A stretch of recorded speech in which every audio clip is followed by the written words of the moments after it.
बंगाल में टीएमसी अपनी वापसी कर रही है सत्ता में और ममता बनर्जी तीसरी बार फिर से मुख्यमंत्री की शपथ लेने जा रही है। लेकिन इस इलेक्शन के रिजल्ट के बाद बंगाल वॉयलेंस शुरू हो गई पूरे बंगाल के अंदर। टाइम से ट्रेंड कर रहा है बंगाल वॉयलेंस के बारे में। लेकिन क्या ये रियलिटी है? मतलब बंगाल में वाकई में वॉयलेंस हुई है या इस सब के पीछे सिर्फ और सिर्फ बीजेपी आईटी सेल का ही हाथ है? अक्सर आप जो वीडियो देख रहे होंगे या आप जिस न्यूज चैनल पे देख रहे होंगे तो आप रियलिटी जानते हो कि क्या दिखाया जा रहा होगा। अभी तक जो ग्राउंड रियलिटी पे ये एस्टिमेट किया गया कि 6 से 7 लोगों की मौत हुई है बंगाल के अंदर। लेकिन इस ट्रेंड के पीछे जो सबसे बड़ा जो रोल है वो बीजेपी के आईटी सेल का है। मैं कई बार आपको मेंशन कर चुका हूं कि कैसे ये अंडर एज बच्चों तक को ट्विटर अकाउंट बनवा दिया जाता है, फिर 2 रुपए पर ट्वीट के हिसाब से ट्वीट कराया जाता है और आप देखते हो कि एक ही कमेंट या एक ही ट्वीट में कितने सारे हैशटैग लगे होते हैं और उन्हीं हैशटैग के दम पे ये सारे ट्रेंड्स बनते हैं। हर मिनट में ये बच्चे ट्वीट करते रहते हैं और ये सारे जो ट्रेंड्स होते हैं या ये सारे जो हैशटैग होते हैं ये मोस्टली वही हैशटैग होते हैं जो सारे इंडिया के अंदर ट्रेंड्स करते हैं। तो आप जानते हो ये ट्रेंड्स बनते कैसे? सोशल मीडिया पे तो इतने बड़े लेवल पे न्यूज को हाईलाइट करते हैं लेकिन ये न्यूज इतनी बड़ी होती भी नहीं। बीजेपी ने आरोप लगाया कि उनके 6 पार्टी वर्कर्स की अभी तक डेथ हुई है और जिनका आरोप उन्होंने टीएमसी गुंडों पे लगाया। तो वही टीएमसी ने भी बीजेपी के ऊपर यह आरोप लगाया कि उनके भी 3 पार्टी वर्कर्स की मौत हुई है बुर्दवाना के पास। एक अपडेट मैं आपको और दे देता हूं कि जो ममता बनर्जी थी जो कि नंदीग्राम से हार गई, उस पर ममता बनर्जी ने इलेक्शन कमीशन के एक ऑफिसर का मैसेज पढ़ के सुनाया है जिसपे ये लिखा था कि सर मेरे को बचा लीजिए, मेरी भी फैमिली है, मेरी फैमिली को धमकाया जा रहा है। मतलब उन्होंने कि इलेक्शन कमीशन ऑफ इंडिया ने कैसे बीजेपी के लिए रोल प्ले किया था, ममता बनर्जी को हराने के लिए कैसे धांधली की है। ममता बनर्जी ने प्रेस कॉन्फ्रेंस करते हुए इसका आरोप बीजेपी और इलेक्शन कमीशन ऑफ इंडिया दोनों पे लगाया है। ये फर्स्ट टाइम होगा कि सुप्रीम कोर्ट में कोई इलेक्शन जीतने के बाद भी पार्टी सुप्रीम कोर्ट जा रही है इलेक्शन कमीशन ऑफ इंडिया को कटघरे में खड़ा करने के लिए। तो इंडियन सेकुलर फ्रंट है, उसके साथ साथ कांग्रेस है या फिर उसके साथ साथ जो लेफ्ट अलायंस है उसने भी टीएमसी के ऊपर यह आरोप लगाया कि 24 परगनास के आसपास उनके भी कार्यकर्ताओं को मारा गया है। इस बारे में जो बीजेपी की नेता स्वप्न दास गुप्ते भी इस बारे में ट्वीट करते हैं और उसके बाद वो रीट्वीट करते हैं और ये सोशल मीडिया पे जो बीजेपी के आईटी सेल का काम होता है वो अपना काम करता है और इससे ट्रेंड कराया जाता है। डेरेक ओब्रायन है, उनका ये कहना है कि ये सिर्फ और सिर्फ एक इंट्रा फाइट्स है। मतलब ये ऐसी फाइट जो है हर इलेक्शन के बाद देखने को मिलती है। लेकिन डेरेक ओब्रायन का ये भी कहना है कि ये जो बीजेपी के कार्यकर्ताओं की डेथ हुई है उनके खुद की वजह से हुई है। बीजेपी की जो खुद की पार्टी है वो भी बढ़ती जा रही है लेकिन इसी पार्टी को जो बीजेपी आईटी सेल है वो सारा जो दोष है वो टीएमसी के ऊपर मर रहा है। एक अपडेट और दे देता हूं कि असम के अंदर भली बीजेपी जीत गई हो लेकिन असम के अंदर भी जो 2 स्टार लीडर्स थे उनके बीच में भी तनाव बन रहा है जिस वजह से बहुत से लोग ये एस्टिमेट कर रहे हैं कि अगला मुख्यमंत्री अब बीजेपी किसे बनाएगी। तो बंगाल वॉयलेंस पे अभी तक जो स्टेट अथॉरिटीज है उन्होंने कोई कंफर्मेशन नहीं दिया है कि ऐसा कुछ हुआ भी है कि नहीं। इस वक्त बहुत से लोग ममता बनर्जी को अक्यूज करेंगे लेकिन रियलिटी तो ये है कि अभी भी जो पावर है, लॉ एंड ऑर्डर है वो ममता बनर्जी के हाथ में नहीं है। ममता बनर्जी ने कहा कि मैं अपनी शपथ लूंगी और शपथ लेने के बाद जब लॉ एंड ऑर्डर मेरे हाथ में आएगा तो वैसे ही सारी चीजें मैं शांत करा दूंगी। हालांकि जो बीजेपी है उसने 5 मई को नेशन वाइड धरने का ऐलान किया है।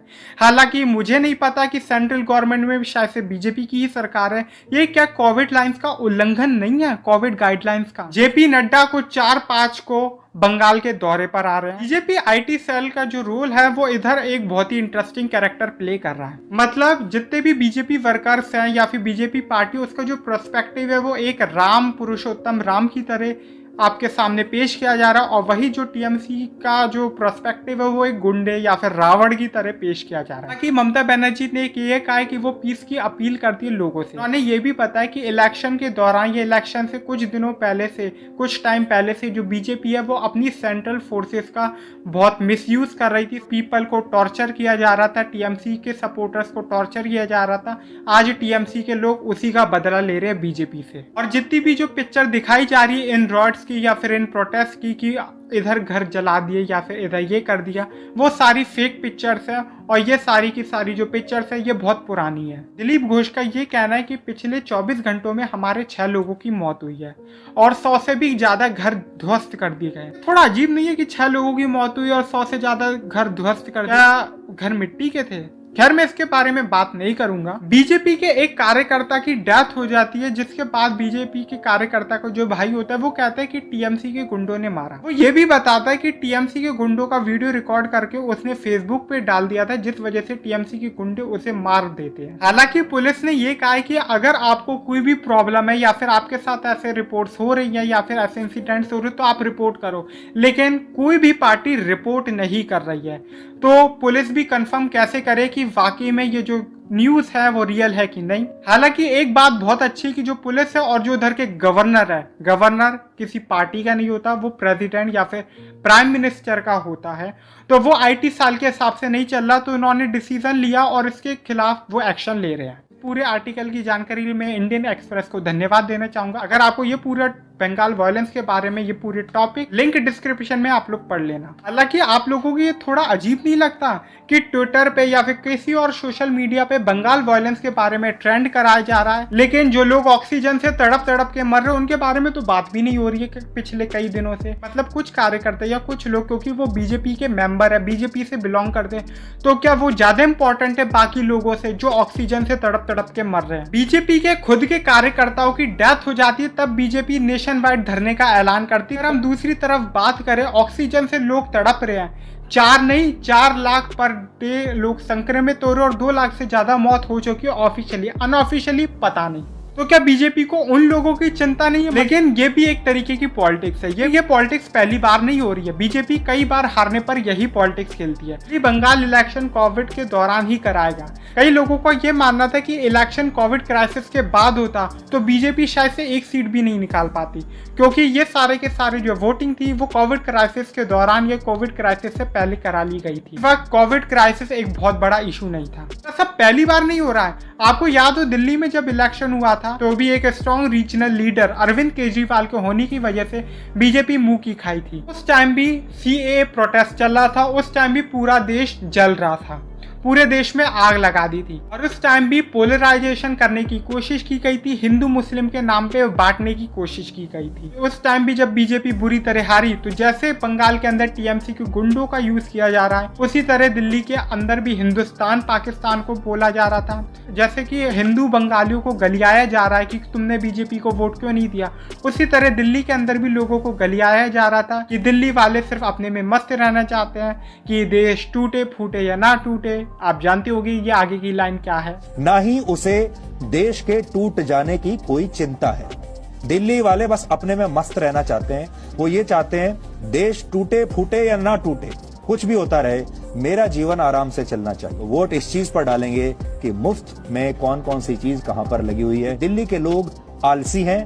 बिहार में जैसे तैसे करके इलेक्शन कमीशन की मेहरबानी से बीजेपी ने अपनी सरकार बचा ली, लेकिन सब लोग जानते हैं कि जो लार्जेस्ट सिंगल पार्टी बनी थी सिर्फ कुछ सीटों से रह गई थी, वो तेजस्वी यादव की थी। लेकिन जब सरकार बन गई और कुछ टाइम बाद ये देखने को मिला कि बीजेपी और जेडीयू के कई विधायक जो है वो आरजेडी के लोगों के साथ संपर्क में है, तो उन्होंने आरजेडी के ऊपर भी कि ये आरजेडी के गुंडे, उन पे आरोप लगाने शुरू कर दिए।